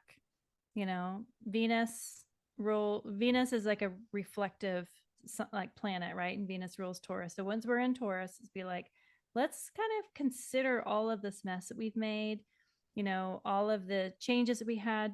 Like when you're really busy, you don't always put all the clutter away on the counters, and you don't clean out your car, and you don't answer all the emails, and it's like you can't keep up. And like the full moon moment is like, do you see this mess? Like, you've done a lot. Not going to blame you. You haven't had time. Mercury goes direct, and it's like you're still kind of untangling all of it. And the Mars Neptune does feel like the untangling of like, we have to kind of put all this, we have to make sense of it. And some of that making sense might be that we have to make magical sense of all these shifts because they're pretty major. I mean, to Hmm. have all of this stuff happen in 1 month is like, of course, Aries, would choose to volunteer themselves to be the month that all of this stuff happens because Aries likes to be busy. Um, but there's a sense of untangling and then reweaving or restitching, and the Mars Neptune. Um, my friend Sonia yesterday talked about Mars going through Neptune as having to take off his armor and like have his armor melted before he like enters into Aries again. And I really liked that image of like kind of surrendering the warrior archetype to then get new armor when he comes home, like that final push before he comes home. But that sense of just the sorting and the untangling and the reorganization from all of the activity that happened in April starts. It feels like that's just part of it, with that Mars Neptune conjunction. You're so right. And it resonates a lot with me and even my own plans. Like Mm. my April is so busy, and some of that busy is vacation. Mm-hmm. But, it's like what I'm going to be gone the first weekend for the eclipse. I'm going to be gone the third week to the beach because some friends invited us down, and it's like awesome. I'm excited, but it's also Mm-hmm. like, oh, we've got 2 trips back to back. And then in between, I'm playing these gigs, and then I've got the astrology stuff. And I can see the end of April being like, I know I had vacation, but now I've got to like Yeah. put everything back and make Yeah. sure I'm on top of my stuff. And being a musician, the chords tangling really resonates with me because Mm-hmm. having to trace the end of the chord because there's a knot you can't get undone, and just working it's just something very real, I think, with Mercury retrograde, then Mm. going direct, and Mars finally, and this brings us to the 29th and 30th, Venus and Mars moving into their respective places of power is, a time to, yeah, now we can actually, Venus is working really well in this Taurus area, and Mars is working really well in this Mm-hmm. Aries area. So now is the time we, start to act, and it just keeps there's little things that click into place as we get toward the end of the month, like you said, that start that process, like, Mm-hmm. okay, all right, let's look at the mess. Okay, let's start picking it up, untangling it. Yeah. Okay, now, now that we've sort of done that, let's work on the goals or something like Yeah. that. Yeah. Yeah, that last week is really kind of the reconciliation of all the change, and Mhm. that we'll deal with that for a long time, like through the summer. Mars is going to go retrograde later. Mercury is going to go retrograde later, both in Leo, right? So I mean, like the fire trigon this year is going to be active with the retrogrades. Um, but I mean, like the making a mess and cleaning it up, like that's kind of the ebb and flow, the in and out of life. So just feels concentrated for April. And the new moon, or sorry, the full moon kind of is like the hopeful point of like, if we can just get there, like Yeah. that's why I say one day at a time, because like every single day is just a different challenge. I should have my own Uno reverse card in my pocket. Just be like, can I switch this circumstance? Um, but then when we're on the other side of it, we get to just enjoy the new paradigm, the new shift, the new breakthrough, the new, you know, if there's an earthquake in my yard and it uncovers that I have this huge quartz, pocket, because I Right. pull quartz out of my yard all the time. Like I would love like this huge, multi-pointed quartz to pop out of my ground, and when we're in Taurus, I can just enjoy that. But we're definitely going to be working, and it can be a little exhausting. I think that's why Taurus called kind of a lazy sign, because we do like to lay in the hammock. We do like to Mhm. just enjoy, but it's partly because we follow Aries, which is always just going. It's ruled by the sun and Mars. they're Right. they're like they just burn up and they burn bright. And Taurus is ruled by the moon and Venus. Like we get to enjoy all the efforts from all that Aries energy. So Yeah. one day at a time for me. Yeah, and the goal of the end of the month is going to be, yeah, I really am excited about Venus and Taurus more than, I mean, normally I'm excited about it, but there's something about this Mm, specific month where this Venus and Taurus ingress just really brings in some beautiful astrology. And, as a quick sort of little preview for May, like, oh man, I'm really excited about May. There's a Venus Jupiter mm, conjunction at the last degree of Taurus. The sun is still there. There's a new moon with Uranus, maybe.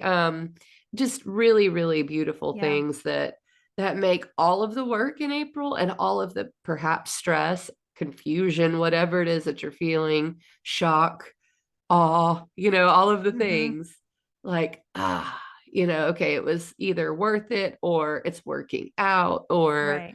I'm seeing the results of it and they feel good. Just Mm, it does feel like if this gets too much to have that in your mind that May is going to be some really, really nice gifts, I think. mm-hmm. Yeah. Yeah. Yeah. Last March, gosh, was it last March? Like Gemini, Mars went direct, and like Saturn went into Pisces, and Pluto went into Aquarius. It's like all these things just like back to back to back to back to back. And everybody was, all the astrologers were like, that last week of March is just going to be busy, like it's just going to be loud. And it definitely was. Like I had that rat episode. That's right. I had, I mean, it was like it was a very personally busy and just collectively like loud month, and and everybody was saying like that's kind of the chunk of time to pay attention to, and then it will filter out, and then the summer will be like pick up again, and it kind of is tracking, but it's just moved down a month. It's like April is the busy time, and we'll have that reprieve in May, and maybe it's the, May has some really nice astrology in addition to it just not being crazy. So it's Mm, not like it's just a reprieve, it's a reprieve with like lots of just beautiful moments. Because when we get into June, all that stuff goes into Gemini. It's just going to be very chatty, yeah. Jupiter going into Gemini, and then all those planets. I think May 24th is kind of like a big day with a lot of planets going into Gemini, and Yeah. like it's going to speed up. So May will be that. May is like the hammock. If I'm going to make my own Sabian symbol for all of May, it's the hammock. I love it. I love it. And yeah, I think you're right with the Gemini stuff incoming. It's very chatty, very busy, um, but busy in a different way than the Aries busy was, Hmm. busy maybe parsing out information. Yeah. And I mean, you can see here we've got, let's see, I'm in 2023. How did that happen? Um, Jupiter moving in, Venus moves in with Jupiter, the sun. Hmm. So we have new and full moons there. They interact with Saturn. That's going to be a thing. So when we have all this, and I've tried to tell people, I'm like, enjoy May. Like if you get a Hmm. chance, please. And it's funny because the hammock does totally fit. I mean, with everything moving kind of in this hammocky position, Hmm. um, it's going to be great. But I think even the Gemini stuff is less intimidating to me. We have Cancer stuff after Mm. that, which I think is gonna be great. I think it's August where I start to get more intimidated by the astrology.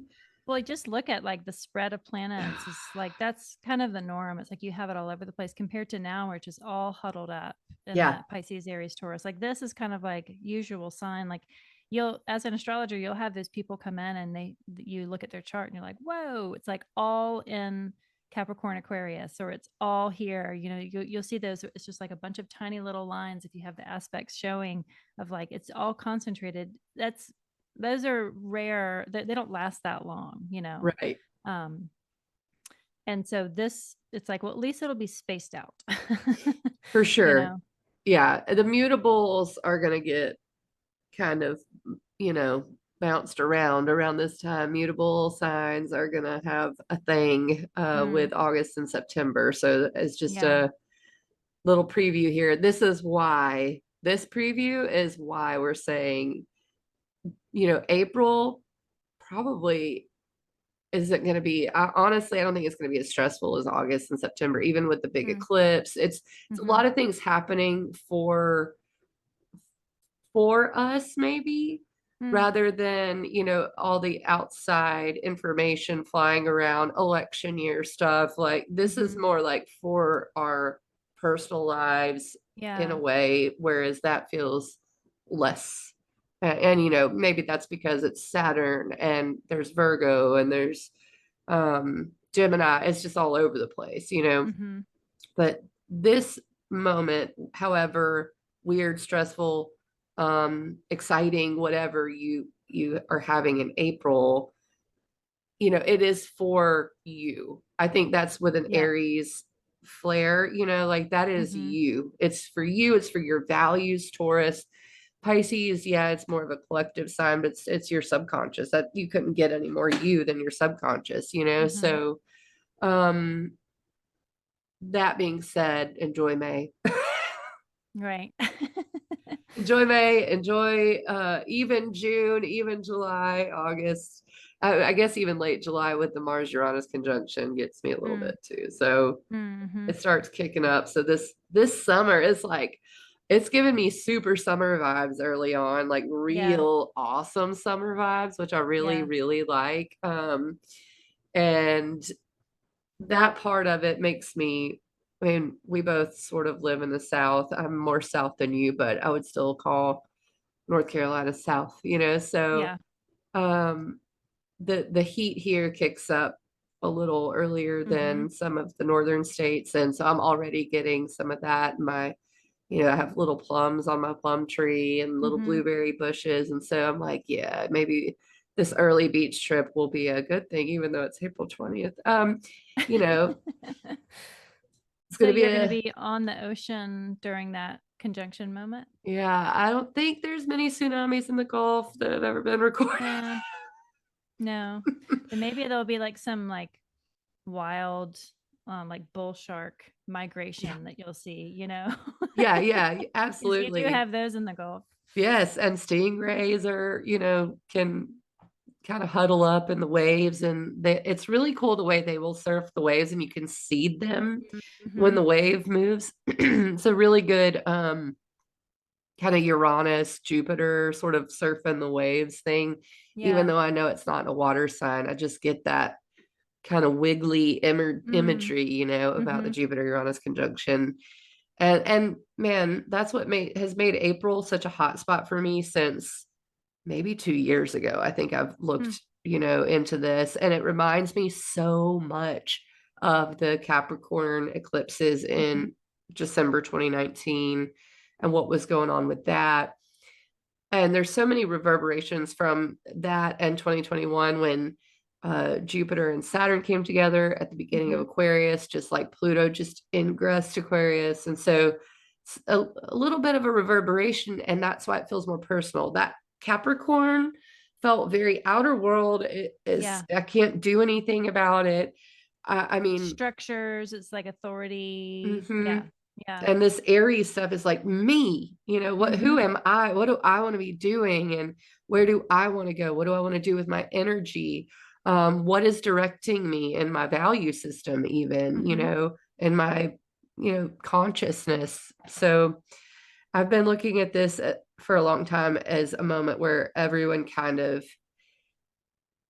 becomes aware, not in that kind of, hokey woke sense, but like becomes aware of something that, maybe has been building for a while. Mm-hmm.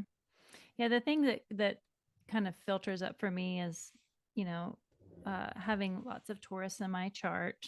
I'm well aware of the disparaging reputation of Taurus of being slow and, lazy or complacent or stubborn. But there's a sense of natural timing that Taurus embodies.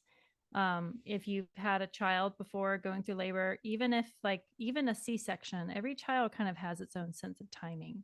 And especially when they grow, like every child starts walking at their own time, they start talking at their own time. They have their own time that they are able to get ready in the morning. They have their own time that they walk down the sidewalk. Like everybody has a natural circadian rhythm that is kind of it might be annoying to people that are fast walkers if you have a slow walker. I mean, just For basic things. sure. But Taurus has this embodied way of timing things that just happen to happen in the right time, and it can't be necessarily like quantified on paper. uh, and so the reputation of being slow comes from that, of like, well, I was actually filling up my time with all these other things that I was doing, that I didn't really care to get there when you wanted me to get there. Mm-hmm. And if we think about energy and value kind of being bound up with Venus and Aries, like the value that Venus holds for us, and then the energy of that martial sign of Aries.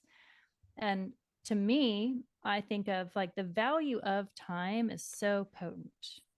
And so Absolutely. maybe that is a breakthrough that we can kind of come to. It's like time is money because time is energy, Mm-hmm. right? And so how we spend our time represents what we value. It's like vote with your dollars. It's like vote with your time too. And Mm. maybe the breakthrough is like, how much time am I willing to give to something? Because that, I'm channeling energy. So the channel of Saturn, like Saturn is that framework, and the Mars next to it. It's like, I'm hoping that those are those kind of hard to verbalize, obviously, what all those three houses are trying to do to each other, because they're all working so closely together. That's kind of what keeps, like, you get these little bubbles of like, oh, what was that, what I wanted, was that what I was thinking of? But that's kind of what's bubbling up for me, is the sense of value with Taurus and Jupiter and Uranus, and then the channeling of energy through that Pisces, Saturn, the malefics. The malefics Yeah. saying no to things is actually great. Yes. Malefics say no, and like Jupiter and Venus always say yes, but that always saying yes is not always a great thing for you as the individual. So No. that's roughly what I'm hoping kind of comes through it. And I think you're spot on about it being Aries. It's like the empowerment of me, and the choice, and what I can do for myself. I'm kind of operating from my best version of myself, then I can bring that forward to other people. That's kind of what I'm hoping reflects through. But that's my general word salad of like what this whole month I'm hoping will bring forward, Yeah. because that's kind of what keeps kind of bubbling up for me when I look at these charts and I think about just the month in general. I'm taking it one day at a time, just like a good Taurus should, I guess. Um, but I wanted to share two omens that came to me recently. One came at 3:40 this morning. So in between eclipses always feel like kind of hidden time, like things that just come out of, they feel more powerful, or they Yeah. get my attention in a clearer way. So I have lots of trees around me. I have lots of birds, and I have a screech owl that sometimes lives in my backyard. But I had this new family of hawks, and the teenage hawks are like really loud and obnoxious, and they piss off the crows, and they make the owl kind of go away because the owl's pretty small. But then yesterday, so I talked to all the birds whenever I'm out there. I'm like, hey, turkey, like, like just whatever comes through. There was beautiful red-tailed hawk that flew right over my head. And I was like, oh, hey, hawk. And then I looked, and it had this huge rat in its claws. And the rat was like squealing as it, like the claws were probably digging deeper and Oh my deeper. God. And I was like, good Lord, that was like, he could have dropped the rat in my head, was the first thing I thought of, because I have like this rat thing. Well, you did last March too. I know. And so it felt like the eclipse path, like the hawk path of the rat and the talons was like right over my head, as I was like, oh, hey, pretty bird with the pretty feathers. So that was one omen. So I pay attention to those like kind of crazier moments that happen in between the eclipses, because they do feel like they're momentous. I don't know what it means, but I Yeah. definitely wrote it down and I wanted to say it out loud. But then also this morning, at 3:40, I heard glass crash in the house. And so I thought at first, one, it woke me up, and I thought, okay, the cat maybe knocked over something. And my husband said, the cat's in the bed. So I was like, oh, it's not the cat that knocked it over. So we jumped out of bed, and I kind of ran in here, and I like jumped on the bench because I thought it was another animal, maybe a rat that was like running around. Yeah. Um, and we couldn't see what was going on. We didn't hear anything. And then we looked, and the clock that was on the wall, this big, like kind of schoolhouse clock, had fallen off the wall. and had knocked over a hurricane lamp that had belonged to his grandfather, That's sad. smashed all over the ground. And it was 3:40, so I like noted the time, Yeah. as a good astrologer would, of like, what does it mean that, and Morgan was like, look at the clock, did it stop? Like, the clock stop? It did not stop, it kept going, but it felt symbolic somehow, so it's like I wanted to say that out loud for other people who are having these weird things in between the lunar eclipse and the solar eclipse. Sometimes these little omen stories happen, and I like to write them down to kind of timestamp them so that I can go back to them later, like, what does it mean? At first, I was like, somebody died. That's my Right. immediate thought. Somebody died in the middle of the night. I haven't gotten the call yet, so I'm knocking on wood. Hopefully that didn't happen. Mm-hmm. But I just wanted to relay those because other people might be experiencing their own little omens, and it's good I think it's good astrological data to just notate it so that you can go back and look at it, or just have a good little short story to tell your friends, because those are always interesting to hear anyway. Yeah, for sure. Yeah, similarly, I've had a lot of interesting animal stuff go on. Mm. And not last night, but night before last, we had a raccoon sit where my cats sit and like try to like scratch the window like it was a cat. It's Oh like, do you wow, get in houses often? Why are you trying to get in my maybe. house? But I thought of the raccoon when you were talking about the eagle and what, Mm. if you have, even animal things that happen, note it down, look up the esoteric or, abstract meaning of that Mm-hmm. animal, dream Yeah. meaning, note Yep. down the time. You're right. It's a really good and the moon's in Scorpio right now. After we talked about, Right. all the Scorpio stuff, we recorded this today, Thursday, March 28th. We started it at 10:30 Central, 11:30 Eastern. And After it left the enclosure, by the way. that's right. That's right. And right now it's exactly opposite Jupiter. So there is that going on. It's at 16 degrees. So yes, after. Yeah. And not on purpose. It was Uh, just like good timing, I guess. It was exactly. It's like we tuned into exactly when we need Yeah. to Yeah. record it. That often happens. So note Hmm. down those moments, like Practical Astros or Christa was saying. I like Yeah. both. Speaking of names, how do you get in touch with you? On the internet, you can find me at practicalastros.com, or on Twitter or Instagram or even Facebook. And yeah, I do natal readings and tarot readings, and I've been really loving doing solar return readings. It's kind of my new favorite thing. I did want to show off my tea mug for April. If you can read it, it feels like Yes. Venus and Aries. It's dirty on that side. Sorry, I had golden milk and it kind of spilled everywhere. Yeah. Um, but yeah, thanks so much for doing another forecast episode. These are always so much fun. These are fun. And yeah, I'm Mandi Ray, Ecstatic Astrology, ecstaticastrology.com. I do similarly natal. I do like secondary progressions a lot. And I just use a bunch of techniques when I do my stuff. So, it's a conglomeration. And I really love doing forecasts with you. It's enjoyable for me a lot Hmm. more so than just talking at the camera. So we'll put this up on YouTube and shout out each other so you can connect with both. And thank you guys for tuning in if you did. I hope this eclipse season is good to you. Yes. Yes.